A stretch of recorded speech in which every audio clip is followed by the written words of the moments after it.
We'll stir it up and put it back in the pan.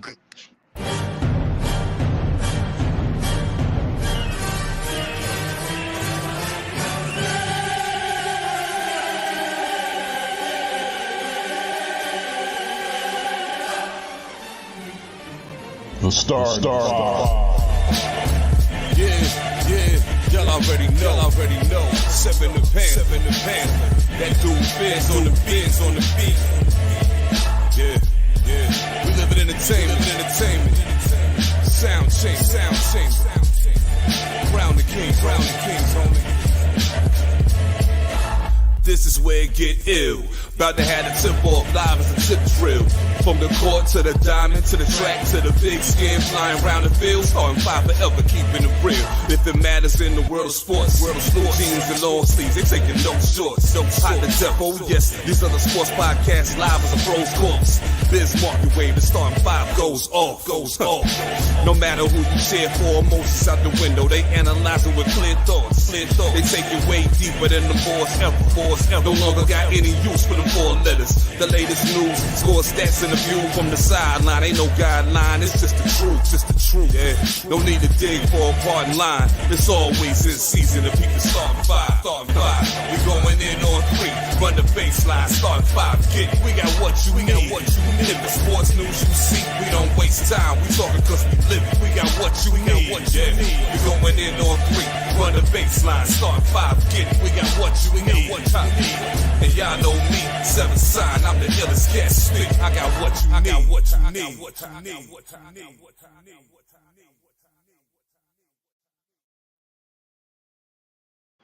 Oh man, today is giving me the day that I needed, which is a damn day off, just to chill and relax. Happy Father's Day to everybody. Y'all know who Happy I am Father's already. It's Day. your boy, the mayor, that DJ named H5, your mom's favorite fat guy. Going a little old school maxing and relaxing.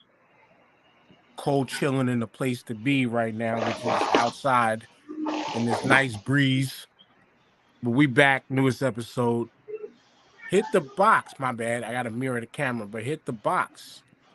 Next to the homie who's been MIA for a couple weeks. But hit that hooksrub.com. 20% off your order using the code STAR5. What up, Jamal? What is the oven supposed to be on? What's going on, y'all? Glad to be back on. It's been a little bit of a minute. Been running around a little crazy. But good to be back on and chop it up with y'all fellas. Some good topics and talk about what's been happening in the world. Word. Hey, glad to be here. I was about to get a little bit pissed, but Jamal ain't been around in a while. And I don't think since we've been on, I ever seen him get the box. So you deserve it today, and I'm gonna let you have it because I never seen you get the hook box. So I'm gonna slide off on the hook box. But yeah, I'm here, and happy Father's Day to everybody, and let's go, let's get it. Well, I mean, he's the lone person who is not a father here, so he's got to get the box at some time. But we brought the homie on who's always in the comments with us every week, who's been damn near day one supporters always. The homie Curtis. What up, kid? Yo, what up? Yo, I just want to say, no, that's not it. It could be, but yo, Jamal may not look like a father. He may not be a father, but he look like a father, yo. He look like somebody, daddy. He definitely could play a TV dad somewhere. Yeah, sitcom dad. As long as I ain't playing Carl Winslow, I'm good. Hey, yo, no puffy parties for you. Yo, you know what clip is funny? When they did the end of Family Matters, and the two kids was like, "Yeah, you're right. He does look like the father from Fresh Prince." And then Uncle Phil walked in. And he was like, "Yep." That shit was funny, yo. Yes, sir. But speaking of funny, because it's Father's Day, we just gonna jump right into the shenanigans. We just having fun. And funny enough that Jamal mentions Carl Winslow. Tyrone's question of the week ties perfectly to a Reginald Vell Johnson. I mean, This might scare the viewers away already, but Tyrone, have at it. I was just asking, would any of you gentlemen take a role in a film or a TV production where you had to play a homosexual character? And if you wouldn't, I want to know why. Because for me, I would do it, but I want to hear you guys' opinion on it first before I go into why I would do it. Well, Curtis, you the guest, so you go first.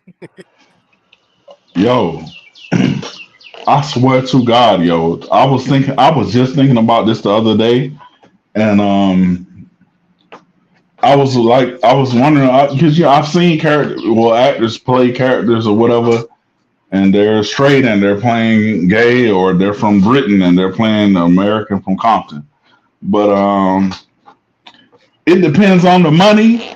And I will 100% say hell no if I gotta do some physical shit like kiss a nigga or hug a nigga.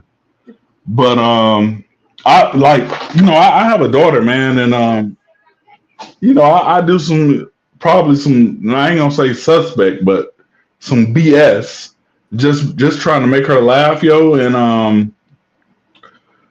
I don't know, man. Like I just really think it's disrespectful. You gotta think. Okay. I'm gonna break it down like this. You have to think.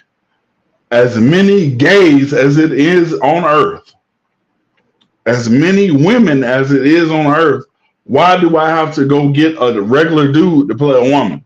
Why do I have to go get a regular straight dude that we know straight or we assume is straight to play a gay dude, man? I mean, I think I probably would do it if the money was right, but I know my homies and my family will look at me like I ain't shit. No, right. But as long as that direct deposit hit, we good. And I think you made up my mind because It's good, bro. I was thinking about it. I was thinking about your kid. Mute when your kids are making your hamburger helper. Mute yourself when the kids come in. Right? Thank you. Yeah, he kind of made up my mind with that one because I was like, it was like, like I ain't a homophobe, and just because you do something, just because you playing a gay role, that don't mean you got to be all yes, bitch, and all sassy, and you can just be straight up like and just be this. You could be guy number 2 who's on the wall, and then they say they're gay. But the reason why I would say no is because what Curtis said. Now, forget the money and all that, but there are many of gay actors out there. Yes. Go give them a chance. Yes. It's not about me or what I feel, because like I said, it doesn't bother me. And shouts out to everybody within Pride Month. We're currently in Pride Month. It don't bother me. This used to be Black History Month. You ain't gonna play, they ain't no chocolate starfish play, none of that. You know what I'm saying? But why do you need to get me when there are plenty of gay actors that have been looking for jobs? And the transfer collector, as I just read, the MTA bus transfer collector next to me, I'm sure you understand exactly where the fuck I'm coming from, as we was just talking pre-show. So, being that I'm in the industry and seeing inside, it's just acting, so it wouldn't be a problem. Everything is negotiable, right? It depends on, you're not being a stunt double, so you decide what you want to do, what your parameters, what your boundaries are, and all that stuff. I am a proponent of just like how they used to get white actors to play black actors and stuff like that back in the day. You can find folks for those roles from those communities, from exactly demographic, and employ them. You know what I mean? Sometimes it is just a matter of, okay, the best actor for this role is a straight dude, and that's just what it is. It doesn't bother me. I wouldn't have a problem with it. Like I said, it's just acting. It depends on the check, and doesn't mean you have to go into spaces where you're uncomfortable. You talk that out with the director, and there's ways around everything. You know what I mean?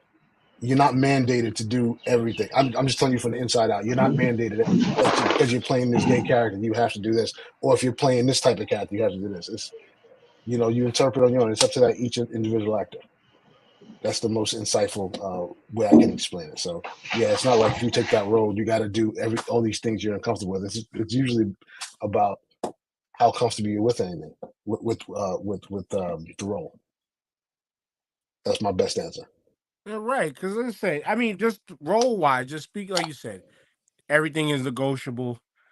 And you said, and then just because one may be, like I said, it doesn't mean that there has to be kissing, like I said, or chocolate starfish play. None of that shit. Like, it doesn't have to be. You could just be mean mug man number 1 in the corner with a rainbow shirt on, like, and that's it. Mhm. But you can get an actual person of the community to represent the role. Because we are in this society now where representation truly matters. Representation truly matters. And allow them to have that representation. Why do you have to come get me? Go ahead, Tyrone. I'm very much so comfortable in my own skin, and my family and my friends, everybody knows how comfortable I am in my own skin. So my family wouldn't be affected by me playing that role because they ain't gonna say shit. And the ones that do say shit, guess what? I'm making this money over here, and you is making this money down here. Don't ask me to help you with your chicken joint. Don't ask me nothing, because if you're not comfortable with what I'm doing to get this money, if you're not with me on my team for whatever I gotta do to get this money, then you're not a part of this. So no, I can't help you with your rent. No, I can't help you get a car. That makes a lot of sense. It's my money now because you didn't like what I was doing to get it, so don't spend it. You know what I mean? That's how I go with that. But as far as what Dan said about, yeah, you can get a gay guy to take a gay man's role, I'm not with that stance because, yeah, if somebody offers me a gay man's role like in a Tyler Perry film or some dumb goofy clown shit, yeah, maybe you need to get a gay dude to play that. But if somebody offers me like Brokeback Mountain in Philadelphia, no, bro, you need me because that gay dude, that real gay dude that's really a homosexual in real life, ain't gonna hit this role like I'm gonna hit this role. You know what I'm saying? So it also depends on the role because like Brokeback Mountain is a movie that could change your whole stardom. 1 second on a regular little gay corny ass flick. You know what I mean? 1 second on that point though, because the perspective you're taking within this conversation and specifically picking 2 movies you did is revisionist history after the fact. Nobody knew that those movies were gonna be what they were, to where again now objectively you can look at it like, no, oh, I'm gonna be here if I took this role. Well, nobody knew what those roles were at the time. You read the script, brother. You read the script. If you're a good actor and you're a good prominent actor in Hollywood, you know good scripts when you read them motherfuckers. So when you read Brokeback Mountain, you go, hey, this is the one. I'm not giving this out. I'm gonna take this role because this is Jamal, the role. You know what I mean? Jamal, how many good scripts? Yeah, this looks like a great script, and them shits became duds. You know what I'm saying? Like, there's many movies that, like, So so maybe your performance in a Brokeback, where you say you was taking the role and the pole, you might have made that movie exceptional. Another thing I want to say to y'all is the thing that I worry about too is, you know, if you hypothetically take this role or not, and this is even with a regular role, you got to worry about being typecasted. Like with Steve, whatever his name is, that plays Steve Urkel, we know him as Urkel. So I mean, you're being typed. It's some roles that possibly can get you typecasted, and that shit actually fucks your career up, yo, because they want to put you in a role where you Urkel again instead of, you know what I'm saying, just Tom from down the block. No, that's too iconic and over a too long a period of time. You see what I'm saying? We remember him as Urkel because he was Urkel. We watched him be Urkel for 10 years. You know what I mean? That was iconic, and it was an iconic role over a long period of time. So playing a gay role in one blockbuster film ain't gonna typecast. You know what I mean? That to be typecast, it takes a long role and a long period of time, and that role also has to be iconic too. It can't just be you played this role for 10 years. You know what I mean? It's got to be a role where people resonate with. Jamal, because I want more of your input on this, right? Flip Wilson. Mm-hmm. How often? What's the character that Flip Wilson did? Geraldine. How often did he do Geraldine? It was a hit, so he started rocking with it. Because what do we know Flip Wilson for the most? For his comedy and for his shows, but most people really know him because of Geraldine. Right.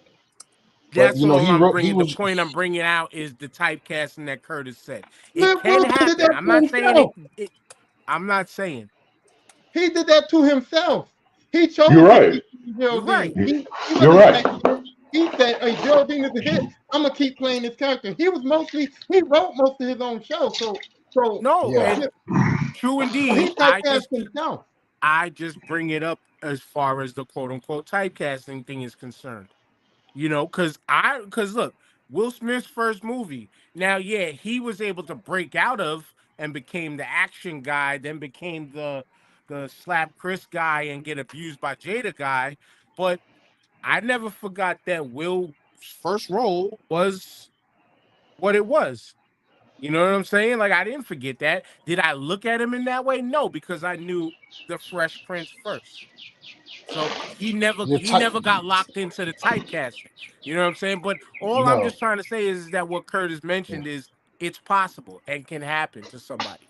It's possible. It's possible to get typecast for anything though, because look at Daniel Craig. He's struggling to get out of James Bond. You know what I mean? Right. Yeah. So the typecasting, it depends on what it is. It all depends on the actor. The bottom line is you don't do anything you're not comfortable with.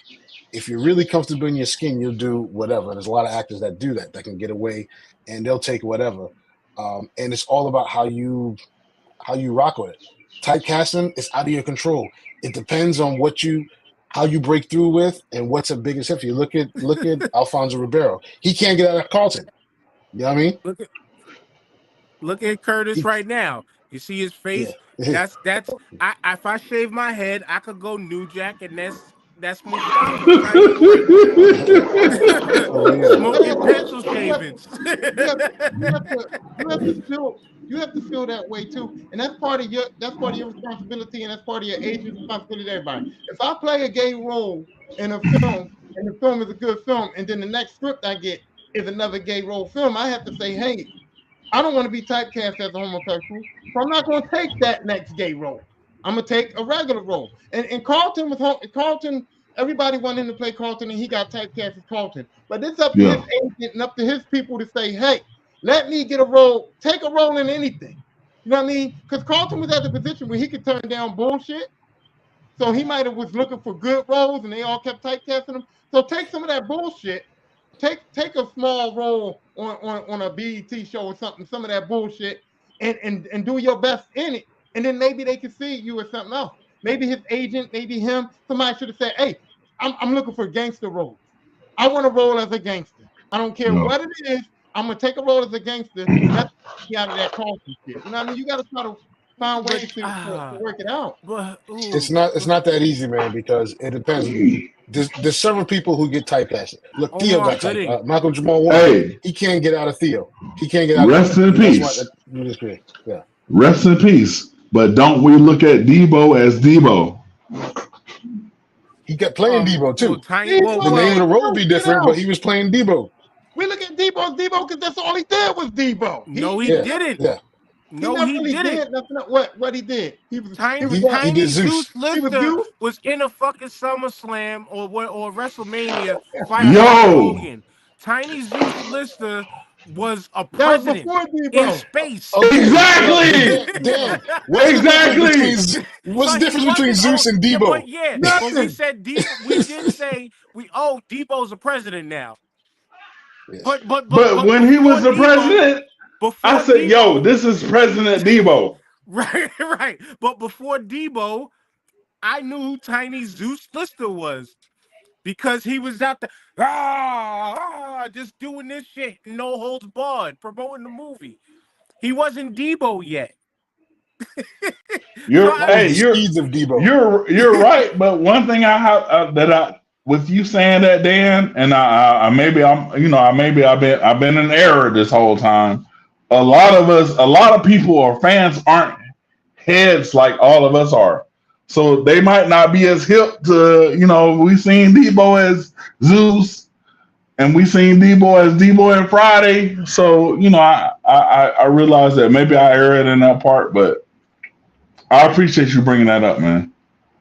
For me, it's a small leap from Zeus to Debo. That wasn't a stretch, man.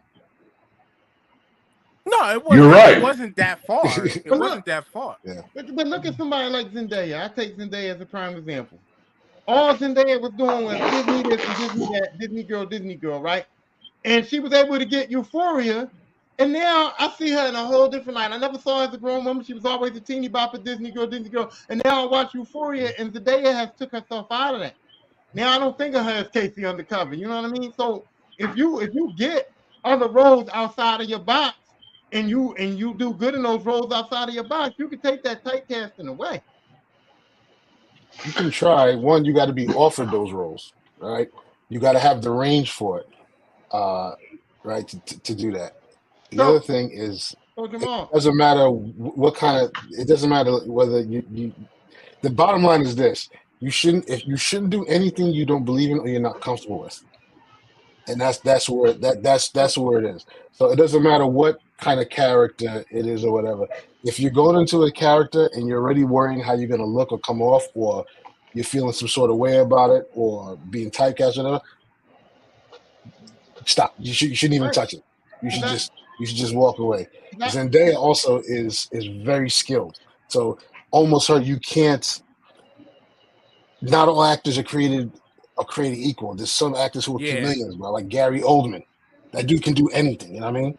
And when you have actors who are skilled that can just morph into different roles and different characters, that's a whole different story. Some folks are just one lane type of actors. You know what I mean? They play a certain archetype or a certain thing well, and that's another reason why they get typecast. And some actors are cool with that. Jamal, like remember Morgan Freeman. Not everybody is Morgan Freeman who looked 75 at the age of 18 back in 1925. Yeah. Here's a classic example of typecasting and somebody who was happy with it. Remember his name was Al Leon, Asian dude with the bald head and the long hair, was a henchman in every 80s and 90s action movie. That was his speed. He was cool with that. Or the black dude with the locks, with the dreads. Bingo. Yeah, I know exactly who you're talking about. But yeah. So, but yeah, like from my point of view and from anything, it's like if you have second thoughts or anything, if you're worrying about how you're gonna look, if you're not comfortable with doing something, you shouldn't do it, rather than get yourself in a whole mess. And it all depends on the skill of the person performing. There's actors out there who can do any and everything. So essentially, right? Yes, sir. Taking a gay role for a person who's not homosexual is the same thing as like, for me, it would be bad for me to take a role as a gangster in a film because of the kind of family man that I am, because of the kind of man that I try to portray in real life. For me to be like a murderous gangster in a film, that would kind of make me feel a little, you know what I mean? I wouldn't feel right. Now, not saying I won't take it, because money is money and I'll take the role and I think I'll be a good gangster. But remember Jamal, when I said to you that if you did a movie, I would be comfortable playing a crackhead, because I remember, that's kind of easy for me than a gangster. Yes. You know what I mean? Because a gangster would still paint me in a bad light. You know what I'm saying? It would paint me in a bad light. And so it's there is no difference. Yeah, whether it's an orientation, whether it's sexuality, whether it's a thing, there's no difference. If it's something you're not comfortable with, then don't do it. But it shouldn't matter. It should matter. You have to want to do it. You have to be skilled enough to do it.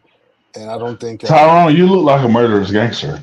Really? Yeah. Murderous gangster crackhead. Hey, look.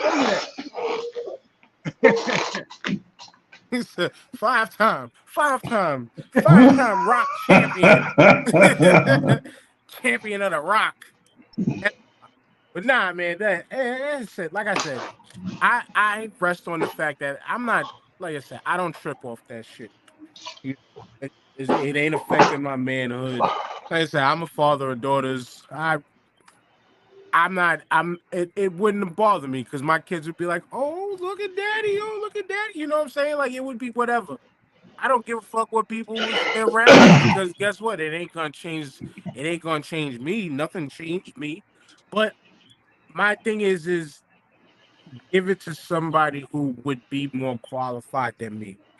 Who cares if I can kill the role? I know Tyrone, as I said pre-show, you've declared that you would do something strange for a piece of change each and every time. But my thing, a gay man is not than me to play a gay man in a movie if I'm a better actor than he is. I'm more qualified. Whatever.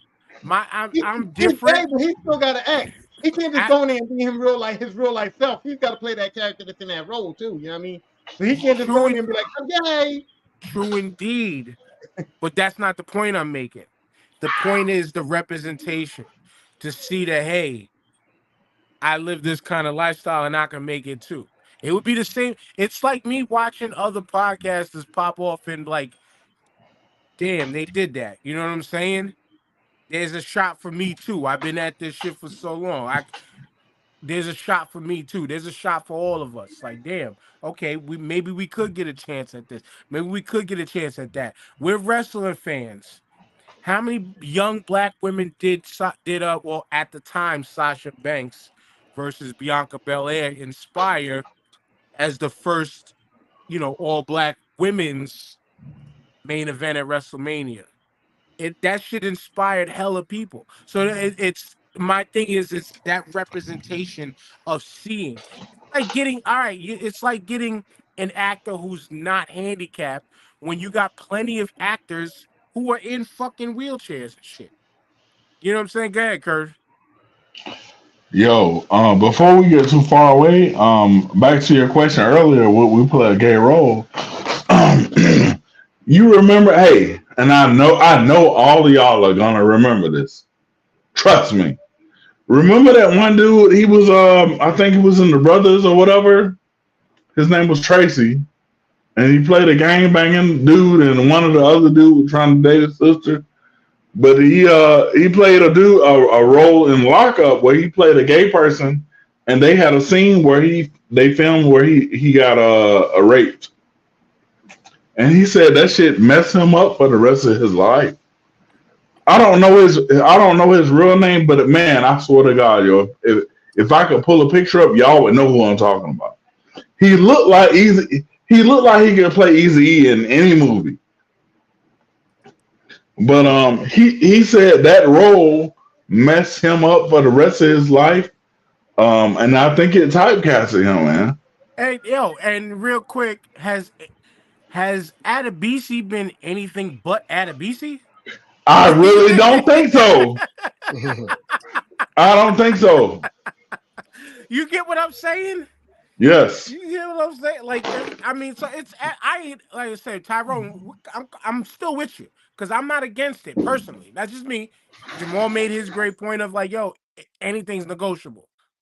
But it's just for me. Nah, you're clearly more experienced at this. Yes, we're both actors, but you're clearly more experienced at this. Give them the shot. Give them the shot, man. Like I wouldn't be mad at losing an opportunity. I've lost many opportunities to people in situations that I was better than in the same situation. But if it's in a niche thing like this, let that person have it. I'm okay because then I can go flex my range somewhere else and in some other way. That's just me. Here's a big component of this that this topic is missing. This is voluntary. This is all right. For a role, right. You have to go after that. So it's all voluntary. You know what I mean? So, so Tyrone just said, Pokemon, I choose you. Yeah. This is all voluntary. So, but good question though. But something we forgot last week when we y'all was actually none of y'all were here last week, but something we forgot last week. 2 NBA legends are now gone forever. And not to make jokes or make light of the dead, but the first thing I thought, rest in peace to Bill Walton, was I just thought Grateful Dead.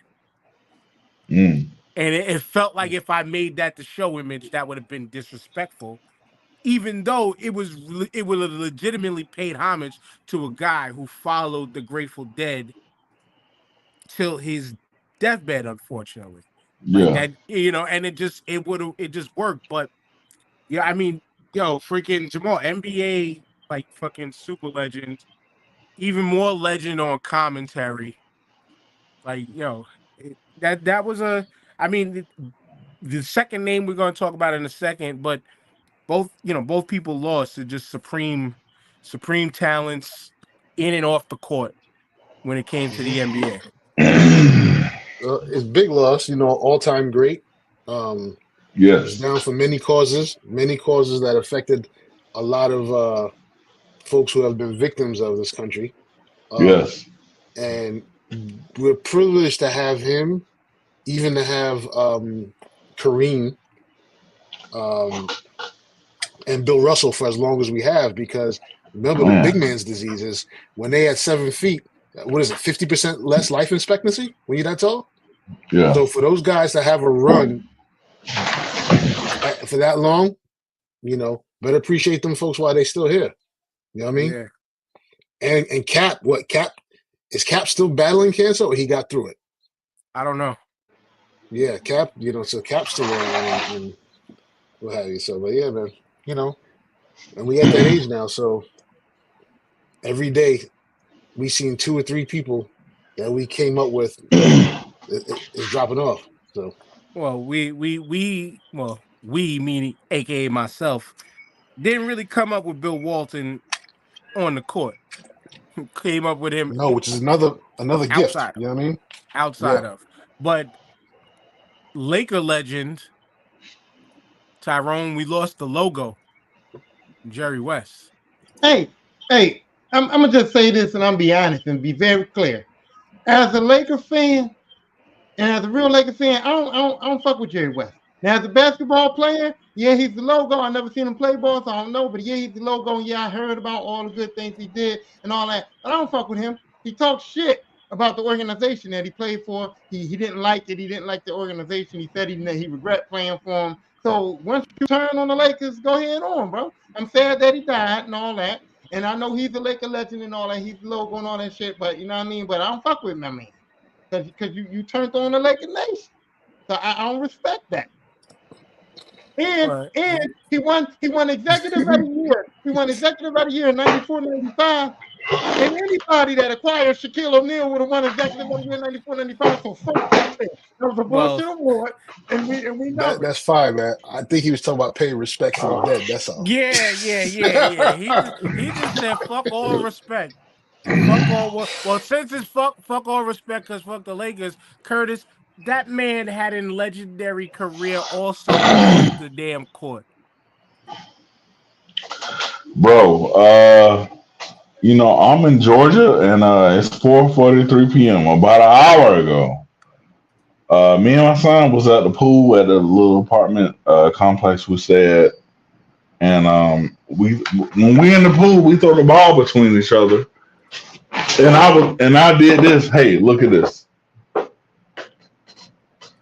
I said, yo, who does that? And he said, Kareem Abdul-Jabbar. And I swear to God, yo, I almost had a tear come out my eye. But the thing is, man, I know we all from different areas or whatever, but those cats, Jerry West, Kareem Abdul-Jabbar, Moses Malone, them cats affected our lives, man. Even if you had a father that was at home every day, 24 hours a day, man, them cats had an effect on our lives, man. And even when I asked my son, I said, "Who does this?" and he was able to tell me Kareem Abdul-Jabbar, man. Yo, he's 11 years old, yo.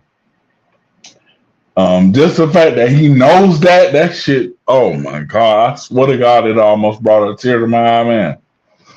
So, even with kids like him, and when all four of us were kids, just growing up, whether you believe it or not, just watching basketball, man, them kids, those guys helped raise us, yo. Is that a Curtis? Do you feel like that's a credit to you as a father, as opposed to those guys? Because here's my thing: a lot of these kids nowadays play basketball, and they go on the court and they play basketball, and they don't know the history of the game. They don't know guys like Kareem and Magic and all that, right? So you're right.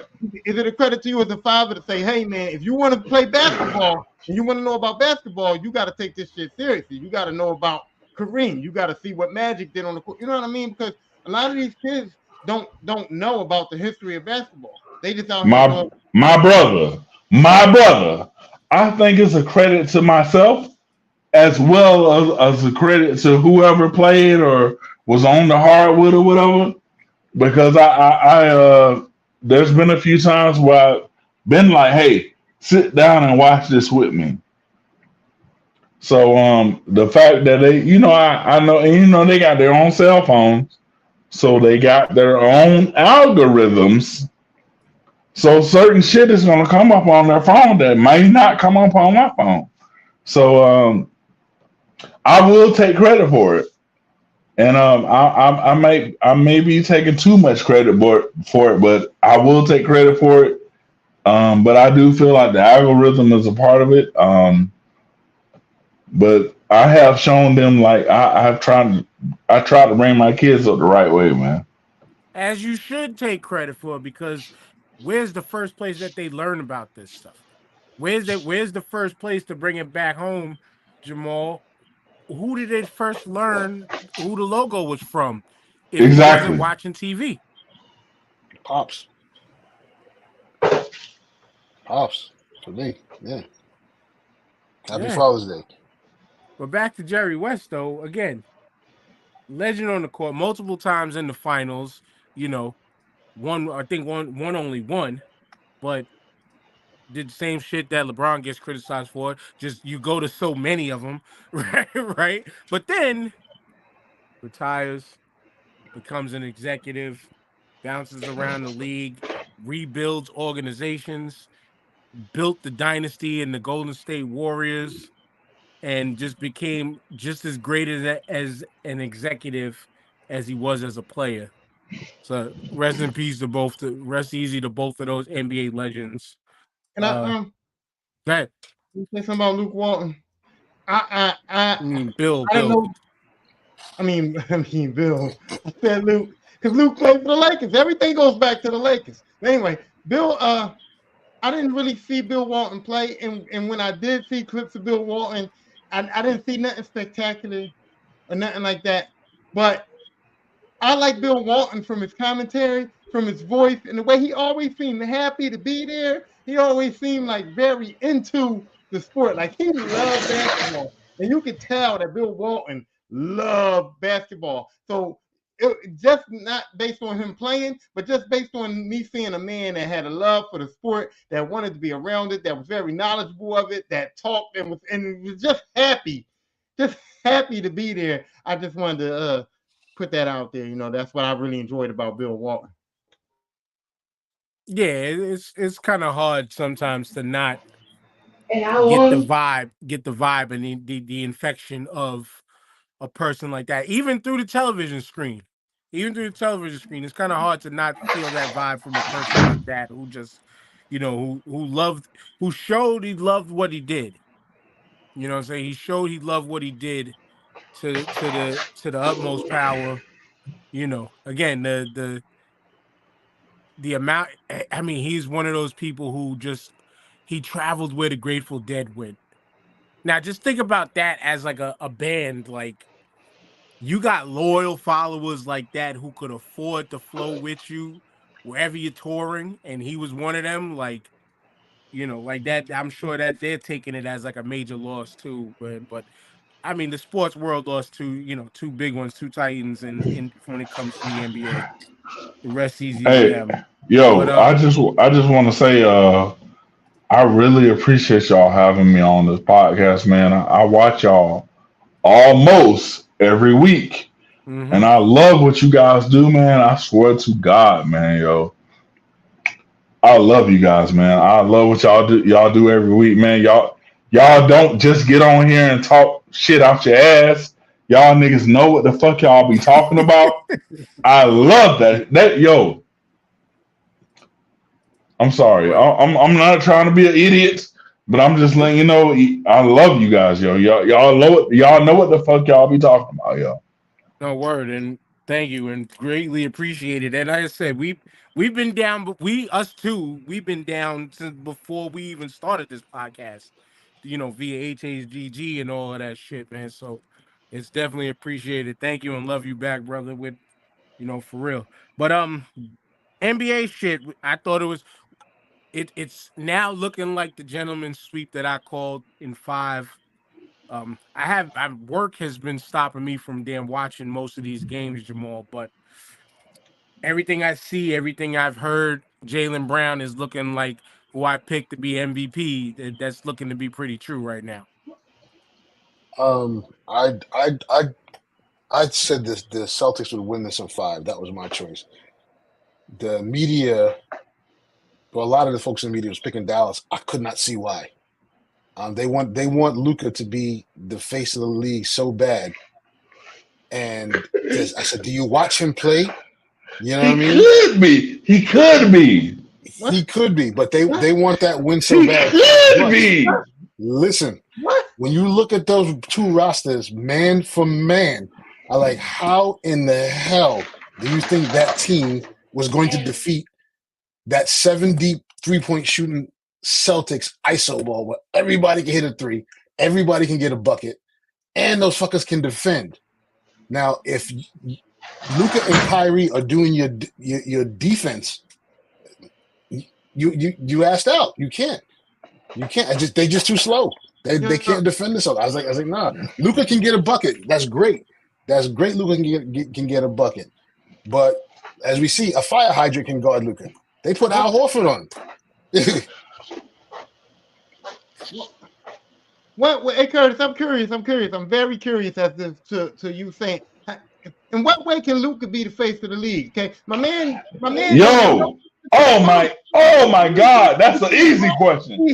That is an easy question to answer. Luka can't do anything exciting. Tyrone. Once again, you asked the question and then began to answer your question. No. Let him answer your question. I'm gonna let him. I'm not answering my question. Hey, I'm saying the opposite. Tyrone. Luka is one of the most skilled offensive players we have ever seen. Say that again. Say it one more time. Luka is one of the most skilled offensive players we ever seen, and the NBA has been around for 75 years. But if you look at his highlights, Olay. That part. Olay. He just let everybody go by him on defense, man. Like, yo, I'm not asking you to be goddamn Gary Payton or Alonzo Mourning or Dikembe Mutombo or motherfucking goddamn whoever. Goddamn, at least step in front of the motherfucker, yo. If you look at Luka's highlights on defense, they suck ass, and not in a good way, because we all black and we know we will go down. Not in the movie role way. My point. Not in a good way, bro. I've only seen one player that I can compare to Luka that had a chance at being the face of the league. If you look at all the faces of the league, every single one of those players, from LeBron, from Kobe, from anybody that ever could be considered the face of the league, they was all two-way players. They was all players that we could think of putting on gold. Exactly. Yes, you're right. You're right. Yes. The only player that had a chance of being the face of the league without being a two-way player was Steph Curry. And that was because of what he was doing on offense was like unheard of and not seen before. Luka ain't that. Luka is not that. So there's no way Luka can ever be the face of this league. But here's what he is. He will still be the face of the league, though. He shouldn't be. If he gets a chip, you write it down. You write it down. They will push that dude to the front. They will make him the face of the league. Thank you. He ain't getting it this year, but he'll go ahead, Dan. Thank you, and thank you for helping me with that, Jamal, because that it just expands on my point of number one, he's white. Number two, he's a European white, who they've also been trying to branch out overseas more and more and more and more, to where it would benefit them to have him be the air quotes have the title of face of the league, because now, and hey, look at who we got up here as the best out there. Come on, kids, you can do this too one day. The word of the day has become representation. Sounds good. Sounds good, but we already got Jokic. We already got Jokic, 3-time MVP. We already got Jokic, who's the champion, and that man ain't nowhere near being the face of no fucking league. Okay, because he's a center. That's why. Because he's a center. You want to know why? You want to know why? He don't want to be. He don't want that attention either. He just wants to win. He just wants to win. Yeah. Luka don't mind that. Luka has had this attention since 15, 16 years old, 19 years old when he was the MVP of his league, finals and league MVP, winning championships in his home country, winning at 19. So he's used to this shit. And then plus NBA's high spotlight equals way more of this. And I'm sure that the league would, like Jamal said, let them do that one time and they will skyrocket that man. Just like how I think this is why I think sports media continues to just talk. What's his name? Not Jason Tatum. While Jaylen Brown has quietly been the real top guy on that team, the real lead on that team. They've been trying to push a narrative of one person ignoring others. But let the Celtics win. Let the Celtics win, and watch how much they talk Jason Tatum. Well, I'm not so sure, because unlike you, Dan, I've been watching all these games and I've been watching very closely, and I'm not quite sure that it's unlike you. Well, he said he didn't watch the game, so I'm saying he said it himself. What you want me to say?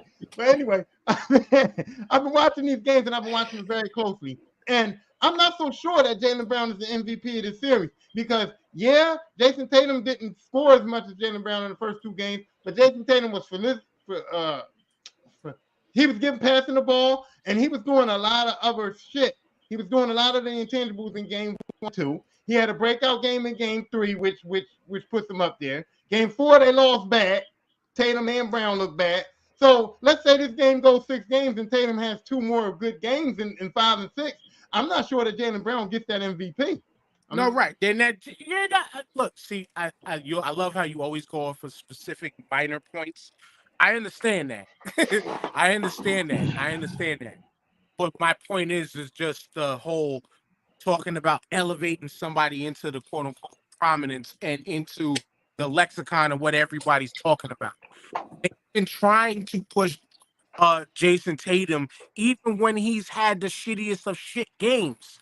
They're still mentioning his name over others who may be doing better. Well, that's why I was just lending that off of the Luka topic, off of the Jokic topic, and all that. Well, for me, Tatum is a better player than Brown. I don't care what nobody says. I agree. I wouldn't dispute that either. This year though. And I also think that Jason Tatum is way more marketable than Jaylen Brown too. So why? Yeah, I'm a business of the NBA. Because I don't Tatum over Brown. Light skin.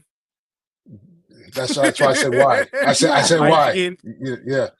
Light skin. While Jaylen Brown said, okay, thank you for the $304 whatever $1 million. Now I want to utilize this to freaking try to rebuild or Black Wall Street in the Boston, Massachusetts area.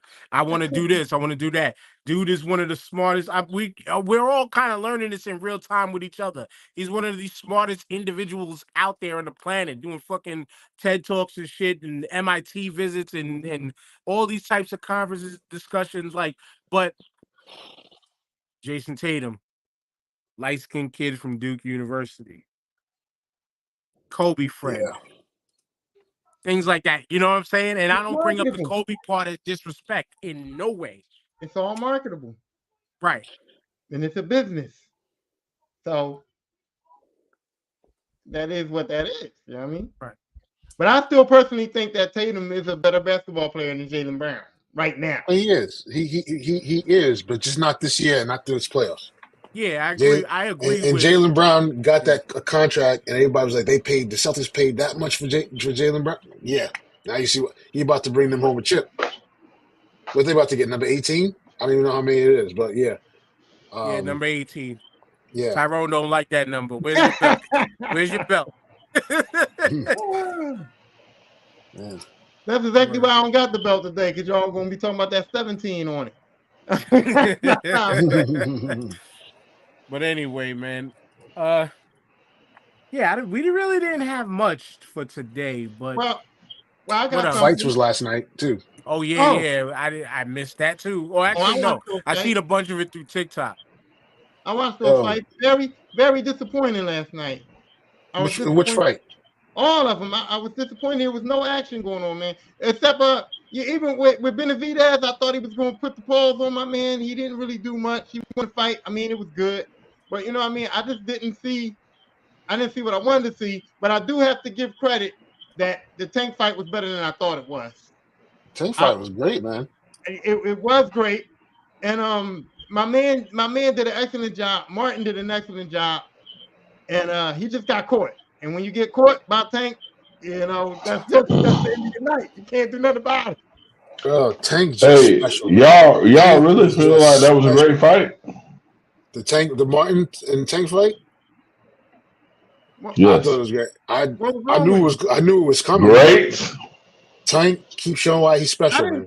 I don't say great. We watching a great fighter. That's what I'm saying. Tank, we watching a great fighter because Martin did everything he could do, and Tank power is carrying no matter how much he goes up in weight. And when he put them mitts on you, it's a wrap. That's what I'm saying. I didn't see. I thought I was going to see two decent fights last night, and Benavidez didn't do what he usually does. I don't know if that was because Voldic was a little bit better than he thought or whatever. And then, like I said, the Tank fight was better than I thought. I didn't think Martin really deserved to be there, and I hate to say that somebody don't deserve what they get, but I just didn't think Martin was ready for Tank. And for me, it was a good fight because that's how it is. It was better than what I thought it was going to be. I thought Martin was going to get washed up. And he actually gave Tank some trouble. He actually did what he said he was going to do. He did everything he said he was going to do. It just so happens, when you get caught, you get caught. You know what I mean? Everybody say what they're going to do against Tank, except Martin they do what they do what they do against Tank, but then Tank does what he does, and it's a wrap. I don't think there's a great fight out there for Tank at that weight. I think the ending that we've seen is pretty much going to happen to everybody in that weight class. Go ahead, Curtis. Hey, did y'all hear that? I think Floyd is going to fight again. I know they said something about him doing an exhibition with Manny Pacquiao, but I don't know if. I didn't even know it was Pacquiao. I thought it was somebody else, but that's crazy. That's just what I heard. Somebody said that last night that Floyd was caught up in like freaking money trouble in Dubai allegedly or something like that. That's what they. What? I don't know. I don't know if I. Yo, don't Floyd make like $300 million a day? Like, what kind of money trouble you in, yo? That's what I'm saying. That's what I was about to say. Floyd and money trouble don't even make sense. My man might owe some money to Dubai, but I don't think he's in trouble. I think if Dubai comes and expedited him, he'll be able to pay it off and get himself back home. I don't think it's a situation. I don't know. There's people at work been back for a minute, though. I didn't dig into it. I didn't dig into it. But before we go, here's what I wanted to talk about, right? Do y'all think that these NFL contracts is getting ridiculous. Like we really looking at a time where Dak Prescott might make $60 million a season, and that's outrageous. I don't think any contract is ridiculous because when you see how much owners make, that's ridiculous. And owners of these teams make that money because of the horses that's on the field. And on top of it, owners of these sports teams, if you own a sports team, that's your play money. That's your wipe your ass money. That ain't their main revenue. That's their extra. That's their spare change. So, if these dudes make $100 million a season, I'm off. Whatever, it is what it is. But it's still a business, right? And business-wise, it don't hurt your spirit to say that I'm gonna pay a man that hasn't won nothing $60 million a year. That hurts my spirit. I guess as long as them boys fans keep showing up and selling out the joint, what are you gonna do? Well, we've talked about this kind of in multiple ways before, where your label of done nothing technically goes to 90+% of the league. Yeah. So I'm with Jamal. If the market says, yo, my money's gonna be here, because we're them cowgirls, we suck, but I always keep us floating a few inches above water each and every year. Well, why isn't the market Patrick Mahomes? Why can't we say, hey, Patrick Mahomes is the best quarterback in the league. He's won 3 championships. Nobody's getting more money than that man. Why can't we just leave it at that? And Tyrone, nobody has gotten more money than him yet. Jared Goff is making more money than Patrick Mahomes right now. What, annually? His contract per is more season. Than Patrick Mahomes right now. Well, that's that per season number, not total contract. Total contract ain't nobody seeing what Pat's getting. What is it, 500 million or something like that? But that's not. Is there ever a time when the best I don't know if there's ever a time when the best quarterback is the highest paid. Right, and when you look at the annual salary, it's different. It's different. I'm saying my annual salary would never. If I ran a team and a quarterback that came to me said, "Hey, I want to make this much money," and he said he wants his annual salary to be more than Patrick Mahomes, he can kick rocks. Well, then you kick rocks, and then he kicks rocks, and then you start over with a new search, a new something else, or you try to continue with a capable athlete. So what? We got rid of Kirk Cousins because we didn't want to pay him $27 million, right? We got Tyler Heineke for what? $1.5 million. We paid him. Went to the same spot. We went to with Kirk Cousins. So that's a win. Well, yeah, but once again, no need for me to really go there all the way. But it's number one, quarterback never does it by himself. It's just a flashy look at me, I'm on the field position. The quarterback never does it by himself. It's a team fucking game. We know. It's a team game. Yes, we know all that. Yada yada yada. All that shit don't matter. But anyway, we ran from Floyd.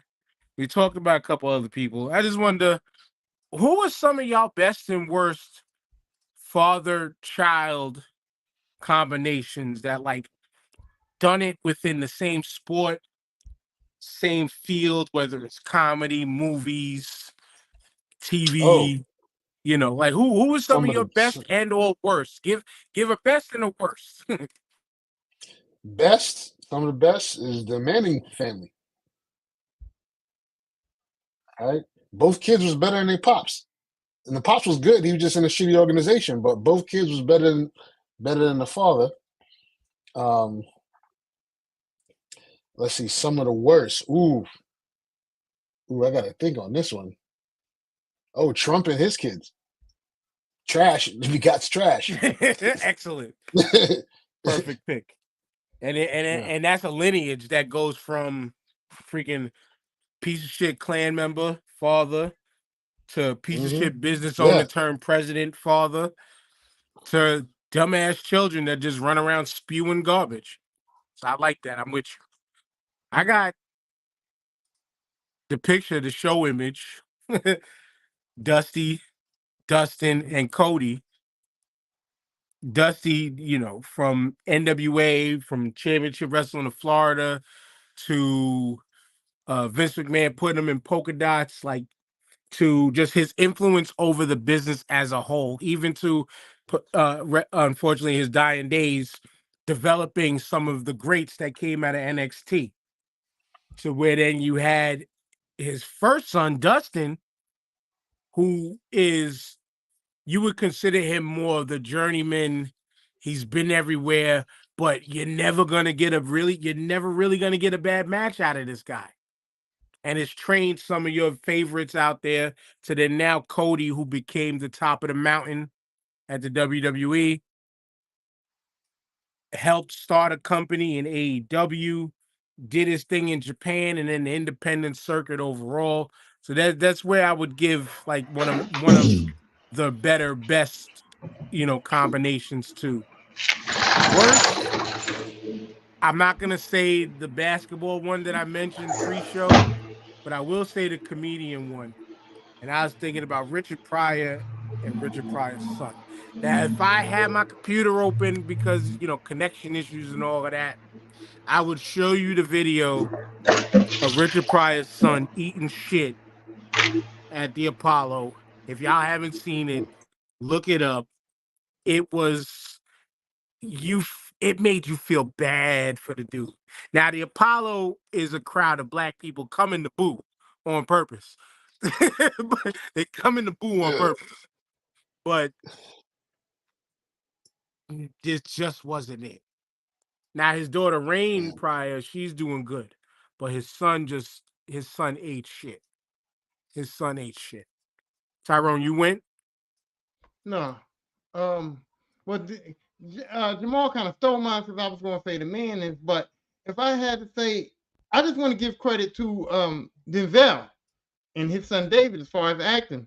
Denzel got reached the pinnacle, and for what David is doing as his son in acting, I mean, he's pretty good. And I'm just like, so I just want to give props to them too, as like a father and son duo that's in Hollywood that is really doing good. And I think like David can probably take the mantle of when Denzel goes out. I think David can get those roles and take the mantle up. And so I like them. As far as the worst, I'm not saying they're the worst, but I'm disappointed. I wanted to pick a father and maybe a daughter, so I'm gonna go with The Rock. And The Rock and Ava is disappointing to me because The Rock was so charismatic and so vital to wrestling and to the industry and everything and dedicated and good in the ring and all that. For me, I got excited when I saw his daughter was getting into it, and Ava just ain't it on no level.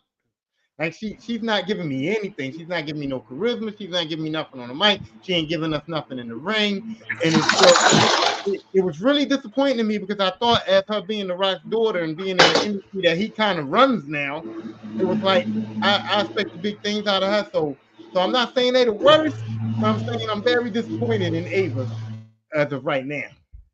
Gotcha. Curves with best and worst father and child combination. Give a best and give a worst. Well, hold up. I want to touch base on what Tyrone just said. This is kind of similar to what we were talking about earlier with Michael Jordan and Marcus Jordan. Just because you got to go to your house, that don't mean he's a great teacher, man. So with Ava and The Rock, Dwayne Johnson, or whatever the fuck you want to call him, just because Ava, that's her dad, he might not be good enough to relay that to somebody else. Whether it's her daughter or somebody else. You know what I'm saying? Whatever the fuck you want to call him, okay? That's a little bit on the low respect level. It's The Rock, all right? You know what I mean? Like, well, Dwayne, I know CM Punk calls him Dwayne, but Dwayne or The Rock or whatever, and no disrespect, because I love him. I love his character. I love all his characters in WWE, from the Nation of Domination to him being the corporate champ. He just may not be that type of person to relay it to his kids or somebody else. So, I mean, we gotta look. I think that is a factor here. That goes back to what I was saying for you as credit as a father. If I'm The Rock and I'm going to put my daughter in wrestling, I'm going to relay it. I'm going to relay it. I'm going to tell her everything. I'm going to put it out there. This is how you got to be. This is the charisma you need. I'm going to give her that. So that's the same thing. It's like for him to be The Rock and for her to be who she is, like not even close. That's like I don't know. That's outrageous to me. But you know what, Tyrone? 100% what you just said. That I wasn't even thinking about that. But you may be The Rock, you might be Michael Jordan relaying it to your daughter or your son, but they may not be able to deliver it to the audience like they need to. Then why not? No, Then why because not just goats. give your kid? Then keep it real. Give your kid harsh reality. I would have told my daughter, "Hey, you ain't there, hun. I got enough money for you to find something else. I got enough money for you to do whatever it is you want to do in life. I will crush a dream to save a life for my child." Hey, you're right. Just the thing, it's like that usually don't work in reverse.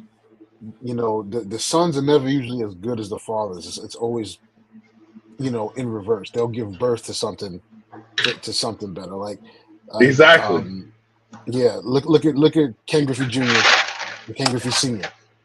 Look at Barry and Bobby Bonds, right? You look at Denzel and his kid. He's all right. John David is all right. He ain't his pops. He ain't never gonna get out that shadow. He's not even close. He's solid and he's good, but you know what I'm saying? So it's hard. Usually goats are bad teachers too. You know what I mean?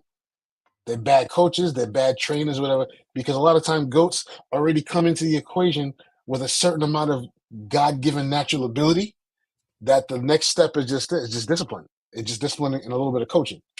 My opinion, of course. Word. But I would say greats, I keep it in wrestling, is everybody almost 80% of everybody that came out of Stu Hart's sack. Yeah. Had the best there is, the best there was, and the best there ever will be. You have rest in peace to Owen. Natalia is a byproduct of Stu by way of marriage. You know, and then everybody he touched from the Anvil and Natalia, you know, father, daughter. Couple of the other brothers Anybody did who good. spent the night at that house, bro. Right. right. Like if you slept over, if you did a sleepover in the dungeon, you were one of Stu's kids one way or another.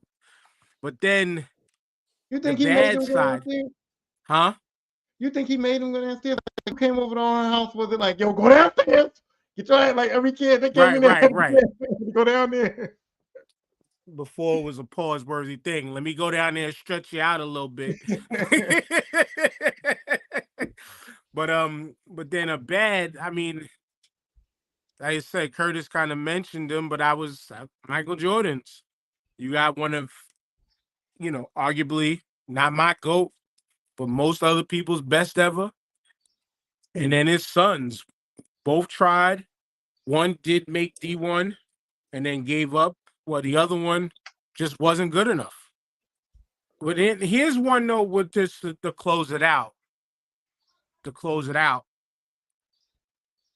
LeBron James with Bronny and his other son, where Bronny is almost there. He's almost about to make it to the league. But everybody said and has seen him, his other son was better than Bronny. Bronny, now listen, see, this is what I be talking about when I say bum a year, when I say bum or bad player. I'm not talking about my standards. I'm talking about the standards of your colleagues. What I'm comparing to. I'm not comparing Bronny James to me. I'm not comparing Bronny James to the dad at the YMCA. I'm comparing Bronny James to rookies in the NBA. And for me, comparing Bronny James to rookies in the NBA, that kid is definitely not NBA ready, and he's definitely not 17th pick of the first round by the LA Lakers NBA ready. So when we talking about the Lakers picking him at number 17 just so that he can play with his dad, I'm like, that's fucked up to me, because there's no way that he should be picked by one of the most prestigious teams in the league history at number 17 pick in the first round. He does not have the skill set to be in that position. That's a business decision, bro. They're trying to keep their employees. That's all that's about. That's a business decision, man. But the question is pretty much, where do you see it all said and done when it comes to the James family and this same conversation we're having? His story's still to be written, man. We don't know. His story's still to be written. I think we do know. I think when we're putting LeBron, if people got LeBron on the GOAT list, none of LeBron's kids is going to be that. Come on now, we got to just admit that his children, neither one of his sons is not going to be what LeBron is at any time in their careers. It's just not going to happen. I can't predict that at all. So I'm going to say, yeah, they might be good. They might be workable. They might get some 6th Man of the Year awards. One of them might even go to maybe a championship superstar status. But to reach the level that LeBron reached, not many people on the planet are going to have ever done that. Yeah, I think when it's all said and done, they might not see the same. They're not going to see the same success as their dad did. But if you make it in that 1%, like I said before, I think you did pretty damn good. That's what I would say with that. What would you say, Curtis? Well, I mean, just to piggyback on what Tyrone said, he's only getting to the league because I feel like he's a good player. I watched him play in high school. I watched the tapes or whatever. The shit that happened at USC, I don't think that's the best player that we've seen out of him.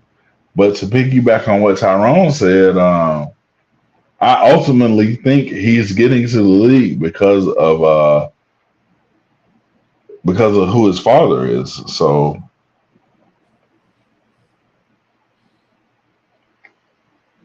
yeah, no, I mean, that's true. It's true, but you still got to have some kind of ability. I want him to succeed. I don't think he's a piece of shit, and I want him to succeed, but I don't think, like, if this was your son or my son or Jamal's son or Tyrone's son, like, he wouldn't be able to announce, hey, I'm only working out for the Phoenix Suns and the Los Angeles Lakers. True. Hey, man, membership has its privileges, man. Word. Yeah, Word. But his story's still being written. It's good. I like to see how it turns out. He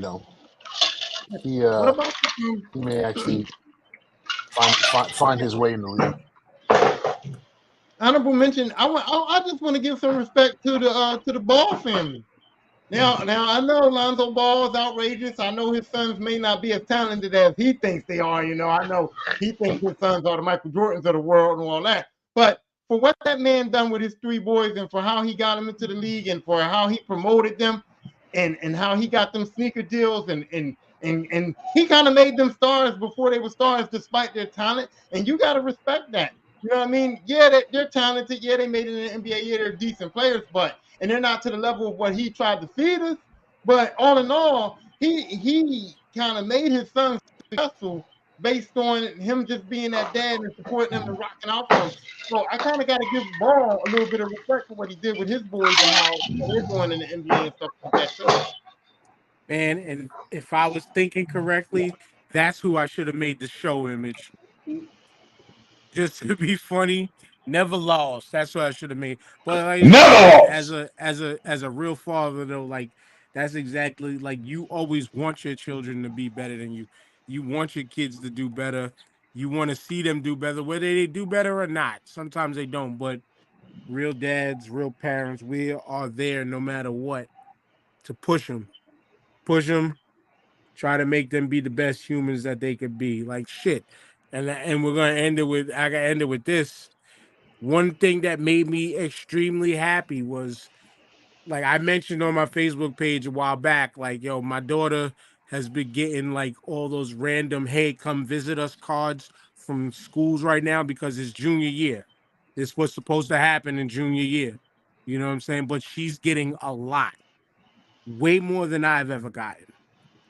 And then one of the last letters. That's because you was a bum. Partially, yes. But partially, yes. Damn, I'm just fucking with you, man. I love you, bro. I know, but I can admit where I was at that time. I started in high school. I started my athletic journey in high school late, but she got a letter this week or last week